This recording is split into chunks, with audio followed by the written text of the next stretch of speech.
اعوذ باللہ من الشیطان الرجیم بسم اللہ الرحمن الرحیم الحمدللہ رب العالمین بارئ الخلائق اجمعین الحمد لأہلہ والصلاة علی اہلہا الصلاة والسلام علی سید الانبیاء والمرسلین العبد المؤید الرسولنا المسدد المصطفى الأمجد الحبيب الأحمد النبي الأمي المكي المدني السراج المنير الكوكب الدري صاحب الوقار والسكينة المدفون بأرض مدينة سيدنا ونبينا وشفيع ذنوبنا طبيب قلوبنا وحبيب نفوسنا ومولانا أبي القاسم محمد المصطفى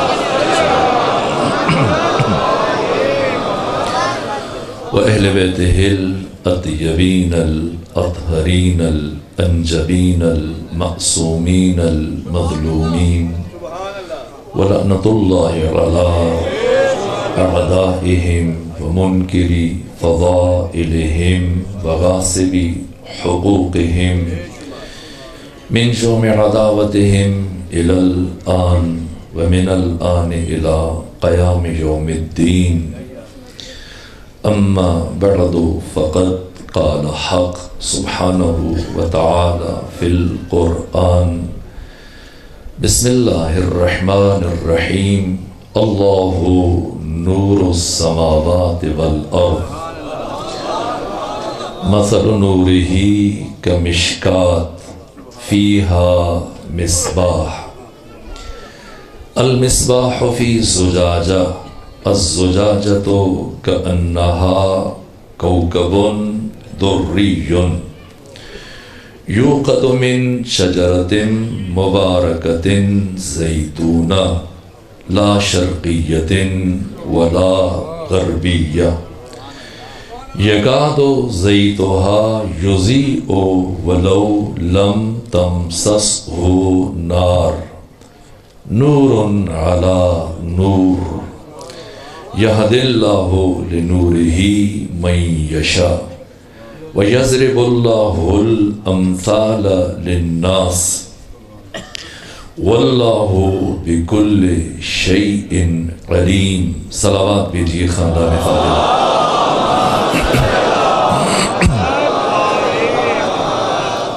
نعرہ تکبیر، نعرہ رسالت، کل ایمان، نعرہ حیدری، حیدری، حیدری، حیدری، حیدری، حسینیت، حسینیت، یزیدیت، یزیدیت، اہل بیت علیہ السلام کے تمام دشمنات اعلان ہے. حسین زہرا سلام اللہ علیہ کے دشمنات اعلان ہے.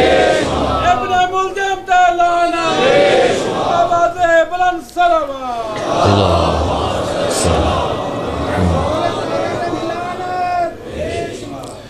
آج 21 رمضان المبارک، روز شہادت امیر المومنین علیہ آلاف التحیت والثناء.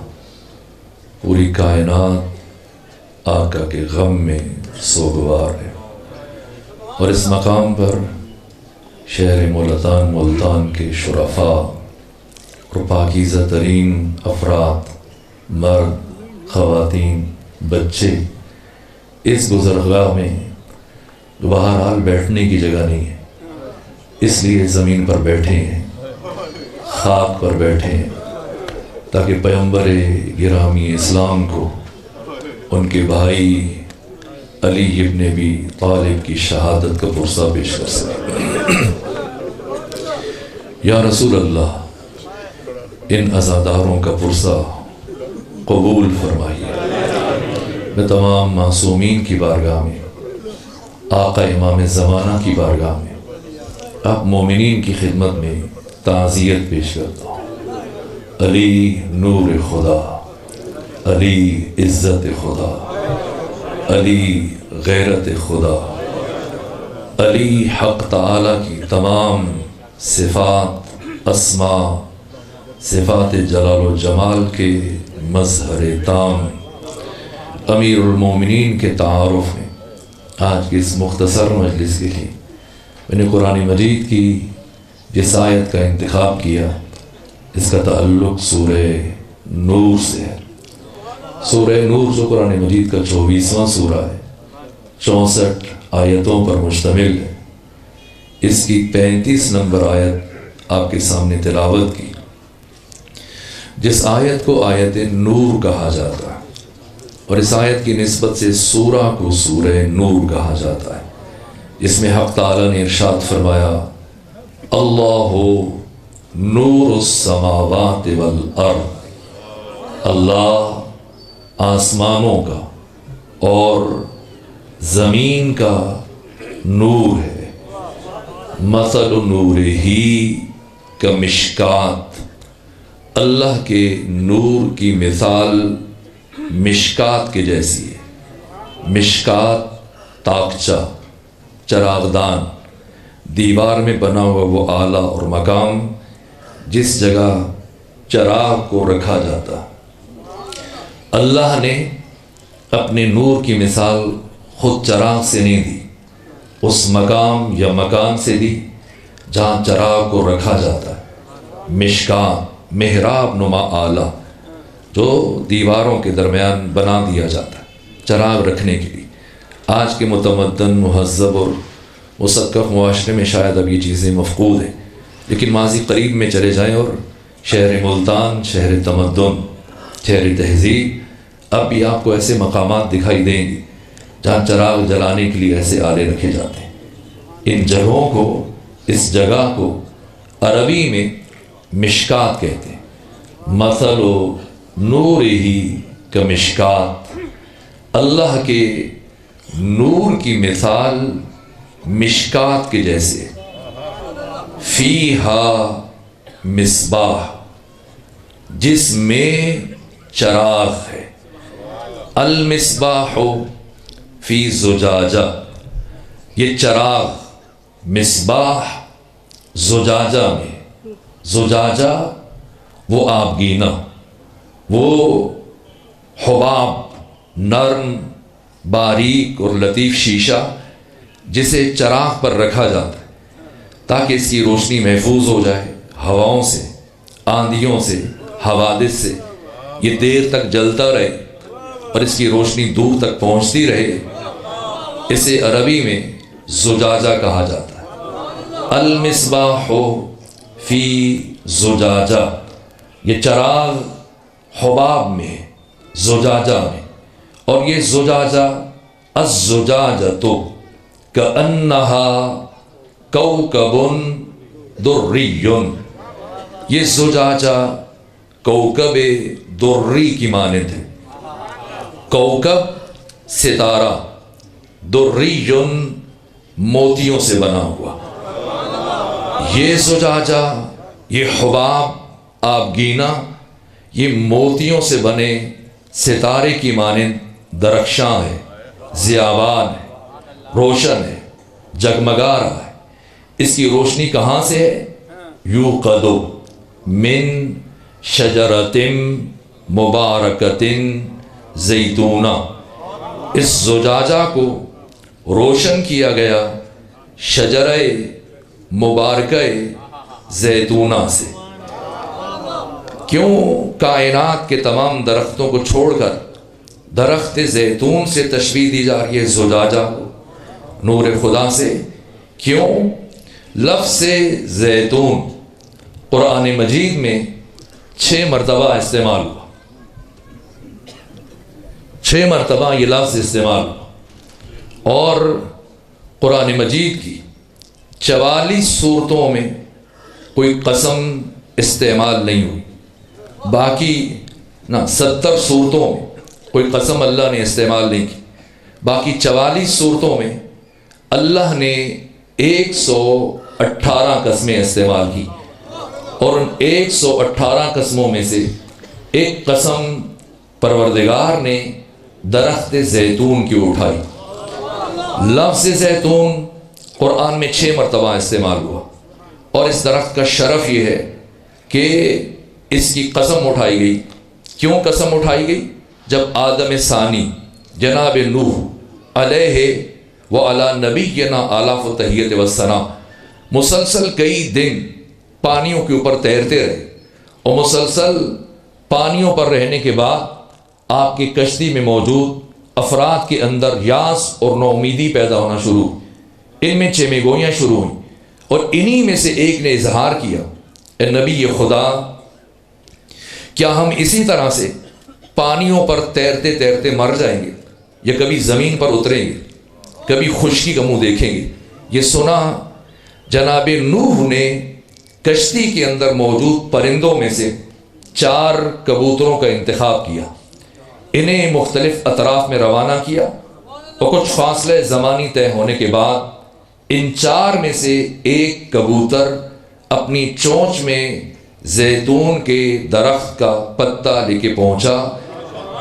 جناب نوح نے وہ پتا ہاتھ میں لیا، مسکرائے، فرمایا میری کشتی کے ساتھیوں، میں تمہیں زندگی کی بشارت دیتا ہوں۔ اگر یہ زیتون کے درخت کا پتا ہے، اس کا مطلب یہ ہے کہ اس درخت کا قد کم ہوتا ہے تو ہم سطح زمین سے قریب تر ہیں، اور ان قریب ہم زمین پر اترنے میں کامیاب ہو جائیں گے۔ اس لیے اللہ نے درخت زیتون کی قسم اٹھائی کہ یہ درخت نوید حیات بشر بنا، اور انسانی زندگی اور انسانی حیات کی نوید اور خوشخبری بنا۔ یہ اثر ہے اس درخت سے متعلق۔ اور درخت زیتون، ماہرین نباتات نے یہ تحریر کیا کہ اس درخت کی عمر 900 سال ہوتی، 900 سال تک درخت زیتون پھل دیتا ہے۔ علم الاعداد میں صفر کی حیثیت نہیں، کل عدم میں پیچھے 9 بچتا ہے، جا کے دیکھیے گا 9 عدد ہے فاطمہ زہرا سلام اللہ علیہ۔ اور اگر اب بھی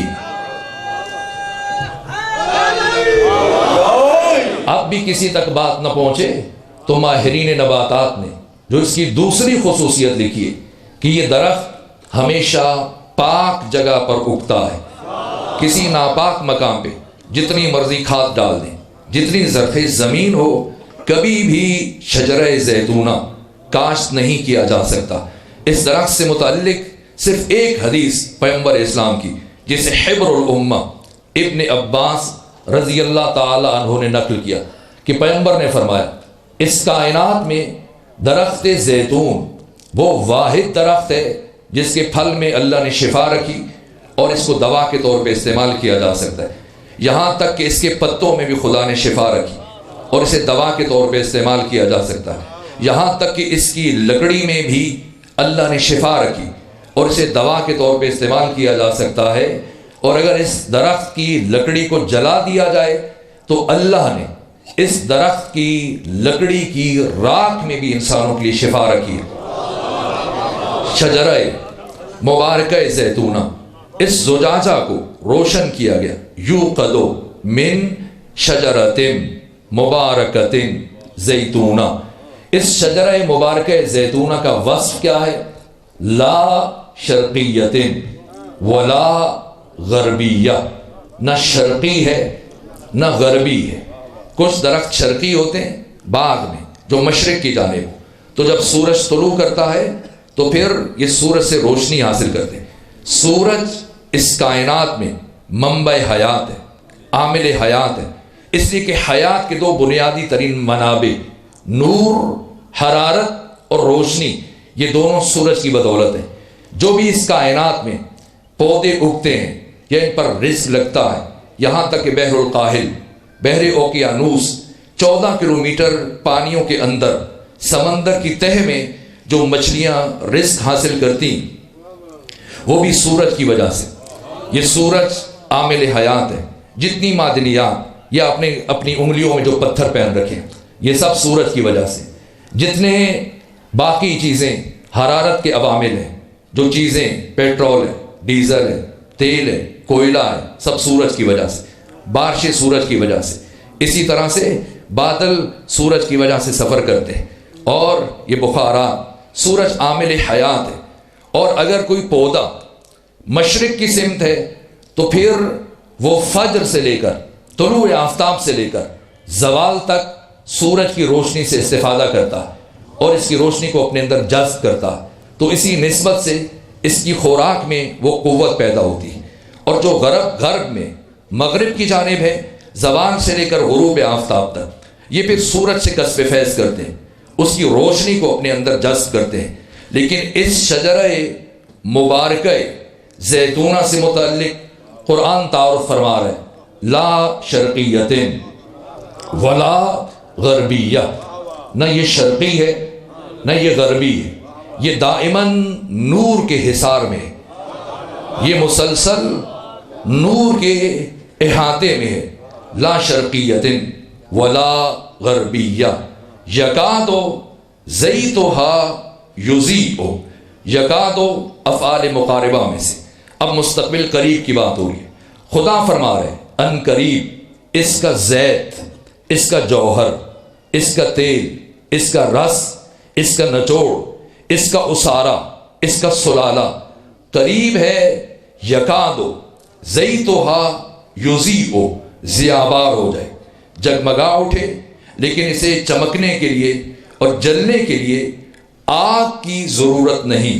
وَلَوْ لَمْ تَمْسَسْهُ نار، چاہے آگ کو اس کے قریب بھی نہ لایا جائے، چاہے آگ کو اس سے مس بھی نہ کیا جائے، اسے ضیابار ہونے کے لیے، منور ہونے کے لیے، چمکنے کے لیے اس چراغ کو، اس زیت کو آگ کی ضرورت نہیں ہے۔ نور علی نور، نور بالائے نور، ایک کے بعد دوسرا نور۔ اس کی تفسیر عرض کروں گا، یہد اللہ لنورہ من یشاء، اللہ جسے چاہتا ہے اپنے نور کی طرف ہدایت کر دیتا ہے۔ وَيَضْرِبُ اللَّهُ الْأَمْثَالَ، اللہ مثالیں دیتا ہے، للناس، لوگوں کے لیے۔ کیوں؟ اس لیے کہ وَاللَّهُ بِكُلِّ شَيْءٍ عَلِيمٌ، وہ ہر شے کو جانتا ہے۔ خدا جانتا ہے کہ میرا بندہ ان عالی ترین حقائق کو اور ان بلند ترین معارف کو مثالوں کے بغیر سمجھنے کی صلاحیت نہیں رکھتا۔ اللہ نور السماوات، اللہ نور ہے۔ یہ نور کیا ہے؟ مفردات راغب میں امام راغب اصفہانی نے جو نور کا معنی اور مفہوم بیان کیا، الضوء المنتشر الذی یعین علی الابصار، نور وہ منتشر روشنی جو اجسام کی تشخیص کے لیے بصارتوں کی معین اور مددگار ہے۔ حکماء نے اور فلسفیوں نے جو نور کی تعریف کی، ظاہر لنفسہ مظہر لغیرہ، لیکن جس طرح سے مرحوم ملا صدرہ نے، حکمت مطالعہ کے بانی، انہوں نے اسفار میں جو نور کی جامع ترین تعریف کی، کیا کہا؟ نور وہ حقیقت کہ جو سب سے بے نیاز ہو اور باقی سب اس کے محتاج ہو، اسے نور کہتے ہیں۔ صاحبان معرفت متوجہ ہوئے، میں اپنی گفتگو سے اور موضوع سے براہ راست متصل ہوا۔ اگر نور کی یہ تعریف ہے جو حکمت مطالعہ کے بانی مرحوم ملا صدر نے بیان فرمائی کہ نور وہ حقیقت کہ کائنات کا ہر فرد، ہر ذی روح، ہر وجود اس کا محتاج اور وہ سب سے بے نیاز، تو اب اس موقع پر میں خلیل بن احمد فراہیدی، پہاڑ سے وزنی نام، وہ شخصیت کے جنہوں نے عربی زبان میں پہلی جامع ترین لغت اور ڈکشنری تعریف کی۔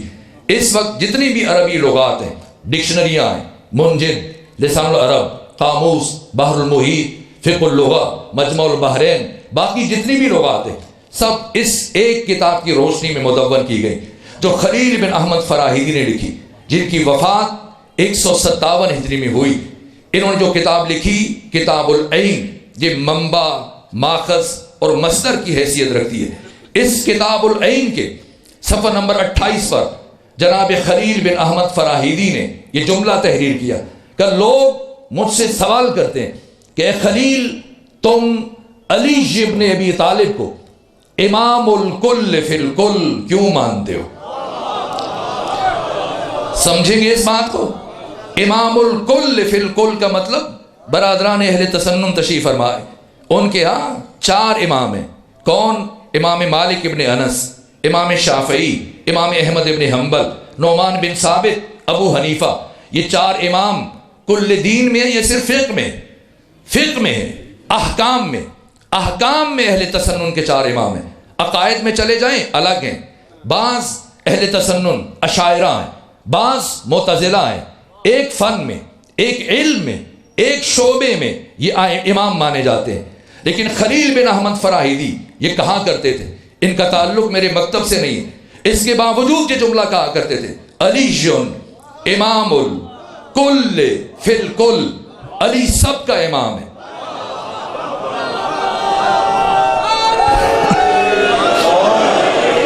علی سب کا امام۔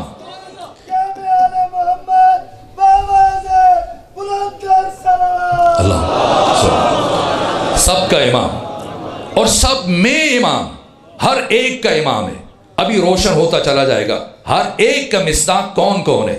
علی سب کا امام ہے اور سب میں امام ہے، ہر چیز میں، ہر شعبہ حیات میں، زندگی کے ہر پہلو میں۔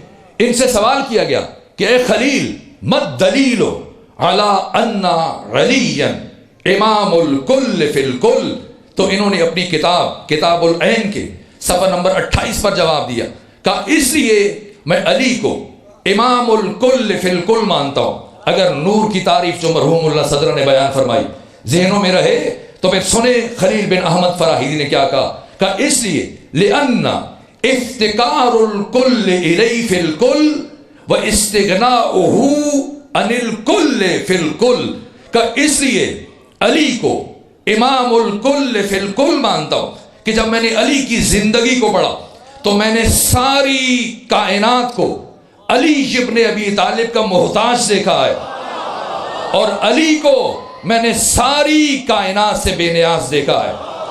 علی خدائے بے نیاز کا عبد بے نیاز، ہر ذی روح جس علی کا محتاج۔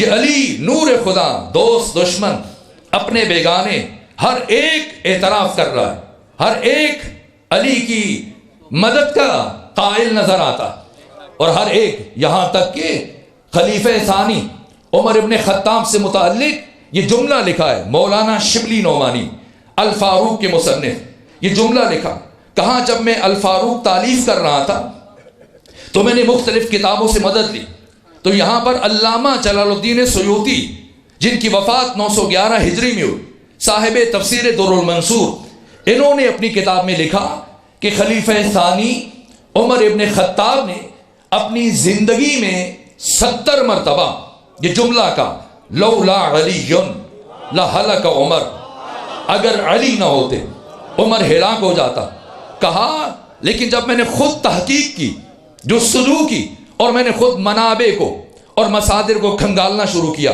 تو تتبع تفحص کے بعد، چھان پھٹک کے بعد، مسلسل جستجو کے بعد میں نے ان موارد کو گنا، شمار کیا، تو ان موارد کی تعداد 70 نہیں تھی۔ مجھے لگتا ہے کہ شاید گننے میں علامہ جلال الدین سیوطی کو غلطی لگی، بلکہ 70 نہیں، جب میں نے گنا ان موارد کی تعداد 114 تھی۔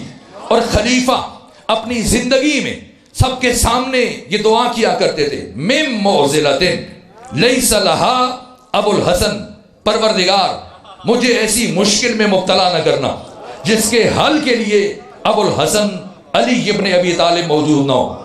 وہ علی جو ہر انسان کی ضرورت ہو، جو ہر حاکم وقت کی ضرورت ہو، جو ہر نبی کی ضرورت ہو، جو ہر ملک غیر ملک، ہر ذی روح کی بنیادی ضرورت کا نام علی ابن ابی طالب۔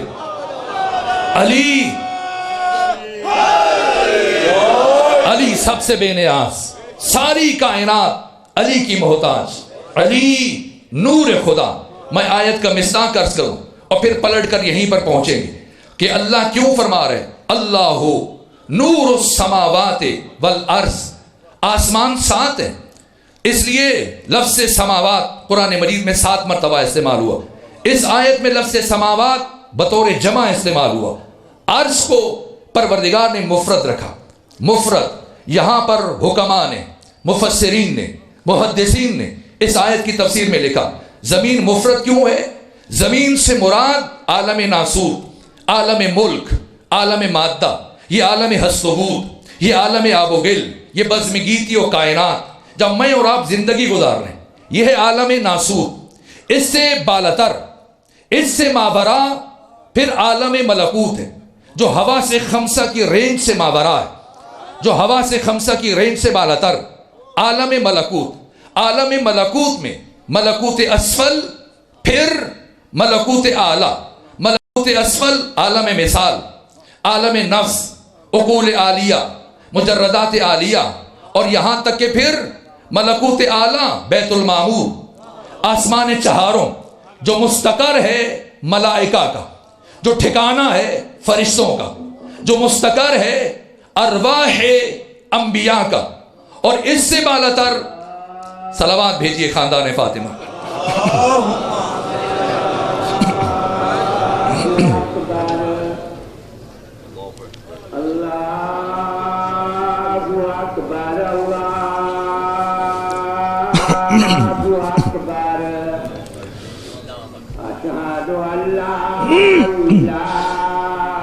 اصل کئی سالوں سے آپ کی خدمت میں حاضر ہو کے اب مجھے جرأت ہوئی کہ میں روزے کی حالت میں بازار میں بیٹھے ہوئے افراد کے سامنے اس طرح کی مشکل باتیں کر سکتا ہوں، اس یقین کے ساتھ، اس تسلی، تشفی، اطمینان کے ساتھ.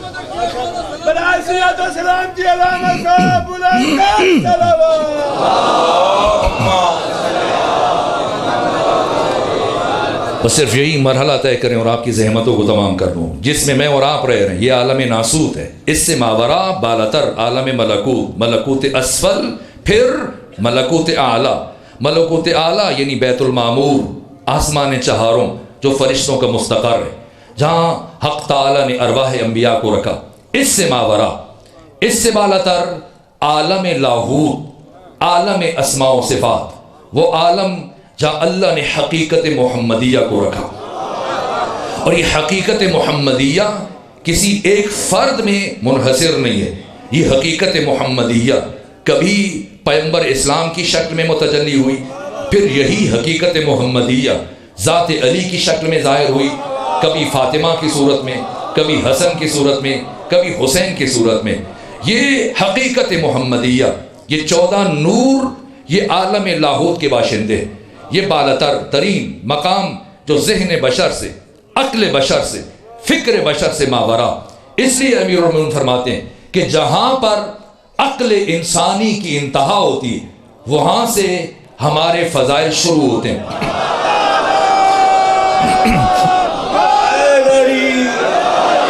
علی حقیقت ناشناختہ، علی نور خدا، علی حقیقت محمدیہ کا مظہر تام، علی معلم انبیاء، علی معلم ملائکہ.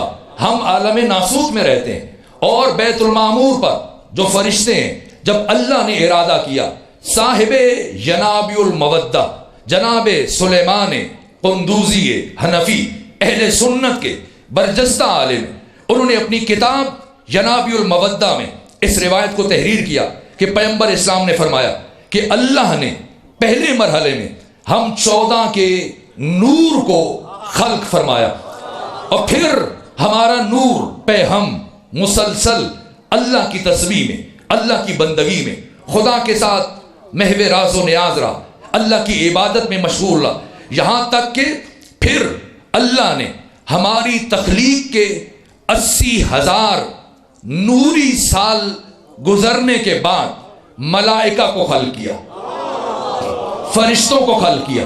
نوری سال یہ بچے ہم سے بہتر سمجھ پائیں گے. نور کی رفتار کیا ہے؟ نور کی رفتار چشم زدن میں، پلک جھپکنے میں، ایک لمحے میں، ایک سیکنڈ میں انسان 3 لاکھ کلومیٹر کا فاصلہ طے کرنے کی صلاحیت رکھتا ہے. یہ نور کی رفتار ہے. یعنی آپ ملتان سے اٹھیں اور دنیا کا چکر لگائیں, ساری دنیا گھوم کر واپس ملتان آئیں, دوبارہ جائیں, پھر چکر لگائیں, سیبارہ جائیں, پھر چکر لگائیں, یہاں تک کہ 7 چکر. کتنی دیر میں؟ 1 لمحے میں, 1 سیکنڈ میں. یہ نور کی رفتار ہے. اور اب پیغمبر فرما رہے ہیں کہ اللہ نے ہم 14 کے نور ملائکہ کی تخلیق سے 80,000 نوری سال پہلے خلق فرمائے.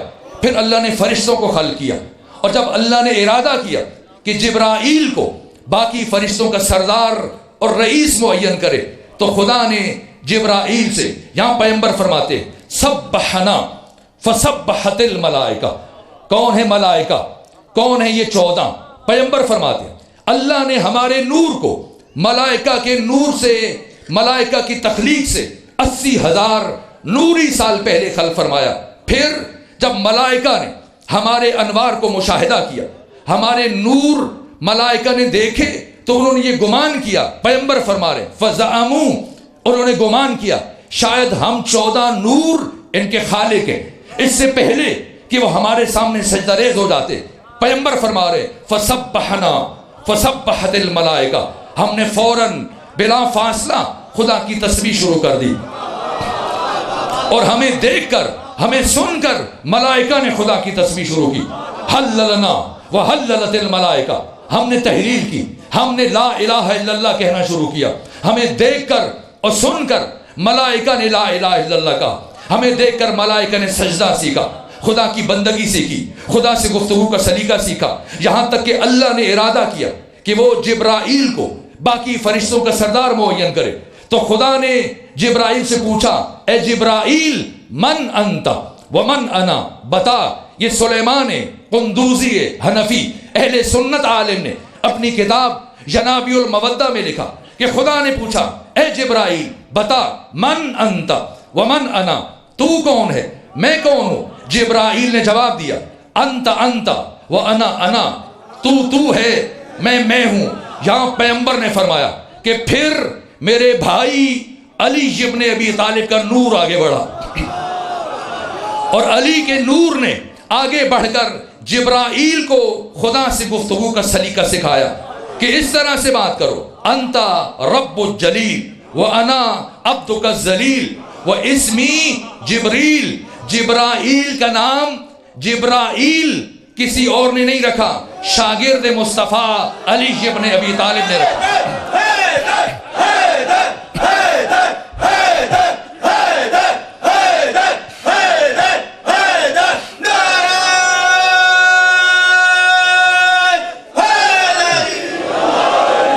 میں کہنا یہ چاہ رہا ہوں کہ جبرائیل نے آ کر امام الانبیاء سید الرسل ختمی مرتبت کے سینے کا آپریشن نہیں کیا. ایسی باتوں کو بچوں کے نصاب سے نکالا جائے. پیغمبر کون ہے؟ جبرائیل. جبرائیل نے آ کر, کبھی کوئی دانی کسی عالم میں مؤثر نہیں ہو سکتا عقلی اعتبار سے. جبرائیل نے سینے کا آپریشن نہیں کیا. جبرائیل کون ہے؟ یہاں شاگرد مصطفیٰ علی ابن ابی طالب جو خود جبرائیل کے بھی استاد ہیں. کیا جبرائیل ختمی مرتبت کا آپریشن کرے گا؟ نہ. یہ حقیقت محمدیہ. اللہ نور السماوات والارض, اللہ کے نور کے مظہر, یہ حقیقت محمدیہ. یہ 14 فرد عالم لاہوت کے رہنے والے, نہ کوئی نبی, نہ کوئی ملک, نہ کوئی فرشتہ بیت المعمور سے پورا برابر آگے بڑھ سکتا. فرشتوں کی آخری حد بیت المعمور ہے, ملائکہ کی آخری حد آسمان چہاروں میں. کسی نبی کی روح بیت المعمور سے آگے نہیں بڑھ سکتی. اور یہاں سے آگے عالم لاہوت ہے, اور عالم لاہوت ٹھکانہ ہے, بسیرا ہے محمد و آل محمد کا. یہ 14 نور, یہ 14 نور جہاں حق تعالی کی تسبیح کرتے ہیں, بندگی کرتے ہیں. سید الملائکہ جبرائیل جہاں عالم ناسوت سے مقام بیت المعمور تک, آسمان چہاروں تک, ہر قدم پر پیغمبر کے ساتھ رہا شب معراج. لیکن پیغمبر جب آگے بڑھنے لگے, دیکھا جبرائیل رک گیا. فرمایا کیوں رک گئے, کیوں ٹھہر گئے, آگے آؤ. تو جبرائیل نے جواب دیا لو دنوتو امبلتن لحترکتو, اگر پورا برابر یہاں سے آگے بڑھوں میرے پر جل جائیں. یہ عالم لاہوت ہے. یہاں یہ 14 حق تعالی کی تمام صفات، تمام اسما کے مظہر تام ہے. حق تعالی کے تمام کمالات و فضائل کو ظہور ملا اس کائنات میں ان 14 کے ذریعے سے. یہ 14 نور خدا ہیں. یہ 14 حق تعالی کی تمام صفات کے مظہر تام ہیں. یہ 14 ولایت مطلقہ کے درجہ رفیع پر فائز ہیں. ولایت کا مفہوم جو امام راغب اصفہانی نے مفردات راغب میں تحریر کیا، یہ جو ہم کہتے ہیں علی ولی اللہ وصی رسول اللہ و خلیفتہ بلا فصل، یہ بلا فصل کی قید صرف توضیحی ہے، ورنہ خلیل بن احمد فراہیدی نے اور امام راغب اصفہانی نے جو ولی کا معنی لکھا ہے، ولی وہ ذات جو خدا سے اور اس کے درمیان فاصلہ تصور نہ کیا جا سکے. ولی ہوتا ہی وہ ہے جو بلا فصل ہو. یہ صرف فہم مطلب کے لیے، انسانوں کو سمجھانے کے لیے یہ مقام ولایت مطلقہ ہے، یہ مقام خلافت الہیہ ہے. اس لیے روزے کی حالت میں اس مقام پر 21 رمضان روز شہادت امیر المومنین، شاید آپ جیسے بامعرفت مومنین کی خدمت میں بار بار حاضر ہونا نصیب نہ ہو، تو میں پھر سے ایک مرتبہ یہ جملہ عرض کروں کہ ہمارا برادران اہل تسنن کے ساتھ، خواہ وہ شافعی ہیں، حنبلی ہیں، مالکی ہیں، حنفی ہیں، دیوبندی، اہل حدیث، بریلوی، سب ہماری آنکھوں کا نور ہے، سب ہمارے بھائی ہیں، ہمیں جان سے عزیز تر ہیں. لیکن سنیں، مسئلہ خلافت میں کسی بھی مسلمان بھائی کے ساتھ ہمارا کوئی اختلاف نہیں. یہ جو سوشل میڈیا پر بیٹھ کر گفتگو کی جاتی ہے، مناظرے کیے جاتے ہیں، کوئی علی کا پہلا نمبر ثابت کر رہا ہے، کوئی علی کا چوتھا نمبر ثابت کر رہا ہے. اگر علی نمبر میں آ جائے، شمار میں آ جائے، گنتی میں آ جائے، اسے علی نہیں کہتے.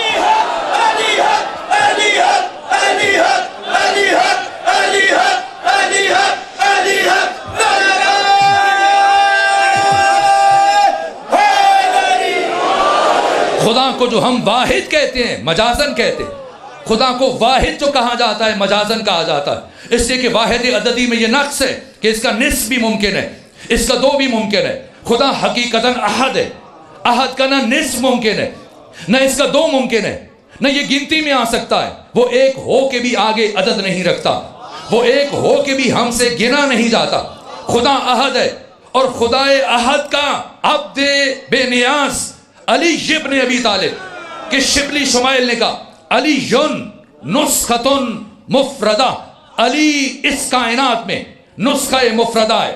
کوئی نبی غیر نبی، کوئی رسول غیر رسول ذات امیر المومنین کا ہم پلہ اور برابر نہیں ہو سکتا. علی نور خدا ہے، علی مظہر جمال خدا، علی مظہر جلال خدا، علی خلیفہ خدا، علی ولی مطلق حق تعالی. اس لیے عرض کر رہا ہوں، مسئلہ خلافت میں ہمارا کسی مسلمان کے ساتھ کوئی اختلاف نہیں. آپ کی مرضی، آپ کسی کو پہلا نمبر دیں، دوسرا دیں، تیسرا دیں، چوتھا دیں، پانچواں دیں، چھٹا دیں. کوئی ضرورت نہیں ہے کہ کوئی علی کو پہلا نمبر ثابت کرے اور علی پر احسان کرے یا چوتھا نمبر دے. نہ، علی شمار میں نہیں ہے. کیوں؟ علی کون ہے؟ مسئلہ خلافت میں کسی مسلمان کے ساتھ ہمارا کوئی اختلاف نہیں. اس سے کہ جتنے بھی مسلمان ہیں اس دنیا میں وہ سب کے سب خلیفۃ المسلمین کی بات کرتے ہیں، اور ہم خلیفۃ اللہ فی الارضین کی بات کرتے ہیں. مسلمانوں کا خلیفہ، مسلمانوں کا خلیفہ کوئی بھی ہو سکتا ہے، جسے 2 4 10 20 40 50 مسلمان جمع ہو کے منتخب کر لیں. لیکن اللہ کا خلیفہ صرف وہ ہو سکتا ہے جسے خدا خود منتخب کرتا ہے. علی خلیفہ خدا، علی مظہر اوصاف خدا. اس خلافت کی ارزش علی کی نگاہ میں عرض کروں، اس خلافت کہ ایک صوبے کا چیف منسٹر بننے کے لیے لوگ تمام انسانی اخلاقی قدروں کو پھلانگ جاتے ہیں. 3 بر اعظموں کا مطلق العنان حکمران علی ابن ابی طالب جنگ صفین میں مقامی زیکار پر اپنے ہاتھوں سے پھٹی ہوئی جوتی گاٹ رہے ہیں، اور ایسے میں حبر الامہ ابن عباس ٹکٹکی باندھے علی کی طرف دیکھ رہے ہیں. 3 بر اعظموں کا حکمران علی اپنے ہاتھوں سے پھٹی ہوئی جوتی گاٹ رہے ہیں. جب دیکھا کہ حیرت سے ابن عباس دیکھے جا رہے، حضرت نے پوچھا ابن عباس بتا تمہاری نگاہ میں میری اس جوتی کی کیا قیمت ہے؟ ابن عباس نے دوبارہ بغور دیکھا، عرض کیا امیر المومنین اگر ناراض نہ ہو تو عرض کروں آپ کی جوتی اتنی کہنا ہے، پرانی ہے، پھٹ چکی ہے، اگر آپ اسے پھینک دیں، استعمال نہ کریں تو عرب کا فقیر ترین شخص بھی اس جوتی کو استعمال نہیں کرے گا۔ یہ سنا امیر المومنین نے ابن عباس کی طرف دیکھا اور فرمایا سنو ابن عباس، علی کی نگاہ میں تمہاری یہ حکومت اور تمہاری یہ خلافت اس پھٹی ہوئی جوتی سے بھی کم تر ہے۔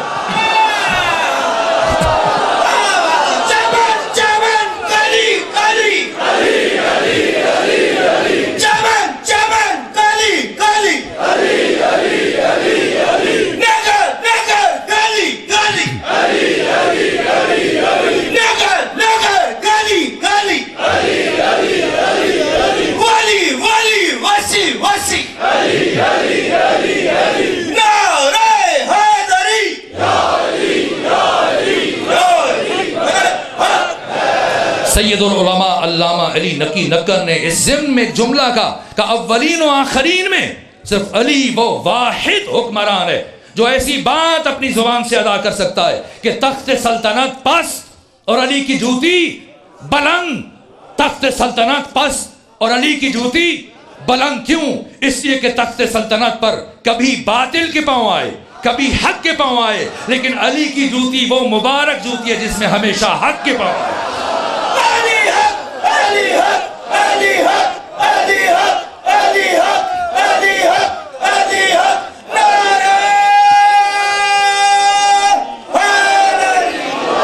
اللہ نور السماوات، اور علی مظہر نور خدا۔ اگر کوئی سمجھتا ہے کہ علی صرف اس عالم ناسوت میں ہماری ہدایت کے لیے امام بن کے آئے تو یقیناً جہالت پر ہے، غلطی پر ہے۔ علی ذی مراتب ہستی ہے، علی ذی درجات ہستی ہے۔ علی پیکر بشری میں عالم لاہوت سے اس عالم ناسوت میں ہم انسانوں کی ہدایت اور رہبری کے لیے آئے، لیکن حضرت کا مقام اس مقام میں منحصر نہیں ہے، اس سے بالاتر ملکوت، ملکوت اسفل، ملکوت اعلیٰ، آسمان چہارم، بیت المعمور، ہر مرحلے میں علی جو انبیاء کے امام ہے، علی جو ملائکہ کے امام ہے، علی وہ حقیقت ناشناختہ۔ اللہ نور السماوات والارض مثل نورہ کمشکات، اللہ کے نور کی مثال مشکات کی جیسی ہے۔ امام ہفتم نے فرمایا اور اللہ کی قسم اٹھا کے فرمایا کہ اس کائنات میں اس آیت کا مصداق صرف اور صرف ہم محمد و آل محمد ہیں۔ پھر اب احادیث کا خلاصہ عرض کروں چونکہ وقت تیزی سے گزر رہا ہے۔ مشکات اللہ کے نور کی مثال مشکات کی جیسی ہے۔ اب معصوم نے فرمایا المشکات ہی جدتی فاطمۃ الزہرا، مشکات سے مراد ہماری دادی فاطمہ زہرا۔ والمصباح هو رسول اللہ، اور مصباح وہ چراغ وہ رسول اسلام ہے۔ کیوں اللہ نے اپنے نور کی مثال مشکات سے دی؟ مثل نور ہی کا مشکات فیہا مصباح، یہ مشکات یعنی ذات فاطمہ، اور یہ چراغ نبوت جسے اس مشکات میں رکھا گیا۔ اب سمجھ میں آیا کہ پیغمبر گھر میں داخل ہونے کے بعد سیدہ زہرا کو ام ابیہا کیوں کہتے ہیں؟ ام ابیہا کیوں کہتے تھے؟ وہ فاطمہ، وہ ذات جو رسالت مآب کے لیے پناہ گاہ ہو، جس نے رسالت کو اپنے حصار میں رکھا، جو محافظہ رسالت ہے۔ فیہا مصباح، اور پھر یہ مصباح المصباح فی زجاجہ، یہ چراغ رسالت زجاجہ میں آپ گینا، وہ حباب، وہ نرم باریک لطیف شیشہ جس نے اس چراغ کی حفاظت کرنی ہے، اس کو حوادث سے بچانا ہے، آندھیوں سے، ہواؤں سے۔ الزجاجۃ هو امیر المومنین علی بن ابی طالب، اس حباب سے مراد ذات علی ہے جس نے چراغ نبوت کو ہمیشہ آندھیوں سے محفوظ رکھا ہے، حوادث سے محفوظ رکھا ہے۔ چراغ نبوت اب تک جل رہا ہے تو ذات علی بن ابی طالب کی وجہ سے۔ اسلام مدیون ہے اور اسلام مقروض ہے ذات علی بن ابی طالب کا۔ اسلام اپنے وجود میں بھی علی کا محتاج ہے، اسلام اپنی بقا میں بھی علی کا محتاج ہے۔ اگر علی کی شمشیر نہ ہوتی اسلام وجود میں نہ آ سکتا، اگر علی کا صبر نہ ہوتا اسلام باقی نہ رہ سکتا۔ یہ زجاجہ، یہ آپ گینا، یہ حباب، اور الزجاجۃ کأنہا کوکب دری یوقد من شجرۃ مبارکۃ زیتونہ، یعنی حقیقت محمدیہ اس سے روشن کیا گیا۔ یکادو، اب فعل مستقبل کو بیان کیا جا رہا ہے۔ یکادو زیتونہ، آگے بڑھوں صرف ایک اور جملہ عرض کر دوں اپنی تشفی کے لیے کہ بات کسی حد تک پہنچی، ورنہ اس آیت کی تفسیر کے لیے 20 نشستیں درکار ہے۔ لیکن ایک جملہ، یہ کون ہے؟ ان 14 کی حقیقت کیا ہے؟ علی کون ہے؟ اگر کوئی علی کو عالم ناسوت میں منحصر سمجھتا تو یقیناً غلطی پر علی کے وجود کی ایک تجلی کا ظہور اس عالم ناسوت میں ہوا. پیکر بشری میں انسانوں کے درمیان علی ایک لامتناہی حقیقت ہے، علی ایک لامحدود حقیقت ہے، علی لا زوال حقیقت ہے. علی کو اللہ نے عالم ناسوت میں پیکر بشری میں ہماری ہدایت کے لیے بھیجا، لیکن ان کی تخلیق میں اور ہماری تخلیق میں زمین اور آسمان کا فرق ہے، زمین و آسمان کا فرق ہے. قرآن مجید نے جب تخلیق کے مراحل کو بیان کیا تو کسی بھی معدوم کے وجود میں آنے کے لیے جو خدا نے بیان کیا تخلیق کے مراحل، ایک عالم اسباب ہے کہ اسباب کے ذریعے سے دنیا میں آتا، زوج اور زوجہ نر و مادہ کے وصال سے دنیا میں آتا ہے. دوسرا طریقہ کن کے ذریعے، جیسے ناقہ صالح کو پروردگار نے پتھر سے نکالا ہے، پہاڑ سے نکالا ہے. جیسے وہ دمبا جو اسماعیل کی جان کو بچانے کے لیے آیا کہ جھاڑی کو دمبے میں تبدیل کر دیا گیا، کیسے؟ کن کے ذریعے. اور تیسرا طریقہ تخلیق وہ ہے امر. جس طرح سے 95 برس کی عمر میں جناب سارہ جب بوڑھی ہو چکی اور کمر خمیدہ ہے، چہرے پہ جھریاں ہیں، بال سفید ہیں، ابراہیم بھی بوڑھے ہیں، اور جب جبرائیل نے آ کر ابراہیم سے کہا کہ ہم آپ کو فرزند دینے والے ہیں، نام اسحاق رکھنا، ابراہیم نے سارہ کو بتایا. قرآن کہتا ہے انہوں نے اپنا چہرہ پیٹ لیا کہ اس بڑھاپے میں ماں بنوں گی. تو خدا نے کیا فرمایا؟ اتعجبین من امر اللہ، کیا تو امر خدا سے تعجب کرتی ہے؟ اسحاق کی تخلیق امر خدا سے ہوئی، عیسیٰ کی تخلیق قرآن بیان فرمائے فکانا امرم مقضیہ، عیسیٰ امر خدا. تو تخلیق بشر 3 طرح سے ہوئی، یا اسباب سے، یا کون سے، یا امر سے.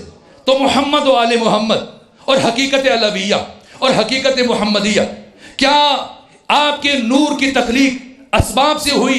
اگر اسباب سے ہوئی تو پیغمبر فرما رہے کہ میں نور اول ہوں، میں خلق اول ہوں، میں عقل اول ہوں. اگر پیغمبر فرما رہے کہ میں خلق اول ہوں، میں نور اول ہوں، اور آپ کی تخلیق اسباب سے ہو، تو پھر حقیقت محمدیہ یہ خلق اول نہیں بلکہ وہ اسباب خلق اول قرار پائیں گے جن کے ذریعے سے آپ کی تخلیق ہو رہی ہے.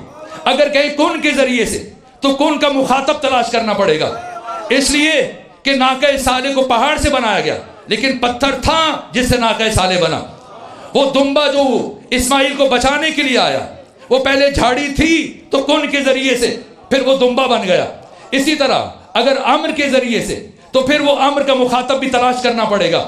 تو جو امر کا مخاطب ہے وہی خلق اول ہے، تو پھر پیغمبر خلق اول نہیں ہے. پھر حقیقت محمدیہ، حقیقت علویہ وہ خلق اول نہیں ہے. تو پھر آپ کا تعلق نہ اسباب سے، نہ کون سے، نہ امر سے.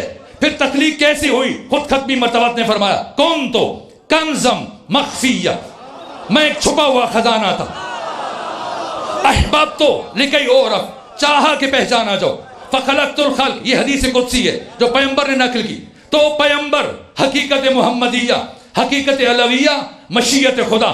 اس لیے امیر المومنین نے بیان فرمایا واللہ نحن مشیت اللہ، اللہ کی قسم ہم مشیت خدا ہیں. یہ 14 قدرت خدا ہیں. اس لیے پیغمبر نے فرمایا اگر ساری دنیا ایکا کر کے علی کے مقابلے میں آ جائے تب بھی علی کو شکست نہیں دے سکتی. کیوں؟ علی اللہ کی قدرت ہے. اس لیے بحار الانوار کی 26 نمبر جلد میں امیر المومنین نے فرمایا انا قدرت اللہ عز و جل، علی مشیت خدا، علی قدرت خدا، علی ارادہ خدا. اگر کسی کو باتیں سمجھتے وہ مشکل ہو تو جائے امیر شام کے دربار پہنچ جائے، جہاں پر اس نے لوگوں کو سمجھا کے رکھا ہوا تھا کہ جیسی حسن آئے اپنے باپ داداؤں کی تعریف کیجیے، اور تاکہ حسن مصطفیٰ کچھ کہنے کے قابل نہ رہے، اور کہنا کہ حسن کا باپ تو بڑا بیچارہ انسان تھا، خاک پر بیٹھتا تھا، پرانے کپڑے پہنتا تھا، غریبوں کے بیچ میں فیصلے کرتا تھا. تو ایک مرتبہ جب حسن مصطفیٰ گئے تو پہنچے جب دربار میں تو ایک طرف سے کہیں مغیرہ کھڑا ہو رہا ہے، کہیں زیاد کھڑا ہو رہا ہے، کہیں مروان کھڑا ہو رہا ہے. ایک ایک کھڑے ہو کے کہتا ہے میرے باپ کے پاس اتنی زمینیں، اتنی جائیداد، اتنا مال و متاع، اتنی کنیزیں، اتنے غلام. حسن کا باپ تو بہت بیچارہ تھا، اس طرح سے سوکھے ٹکڑے کھاتا تھا، خاک پر بیٹھتا تھا، غریبوں کے درمیان پرانا لباس پہنتا تھا. جب سب کی باتیں سنی اور سوچ رہا تھا دشمن کہ اب حسن مصطفیٰ خاموش ہو جائیں گے اور ان سب کی باتوں سے زد ہو جائیں گے، لیکن جب سب بول چکے تو ایک مرتبہ امام حسن مصطفیٰ کے لبوں میں جنبش پیدا ہوئی اور فرمایا اتفتحرو، امیر شام کی طرف رخ کیا، اتفتحرو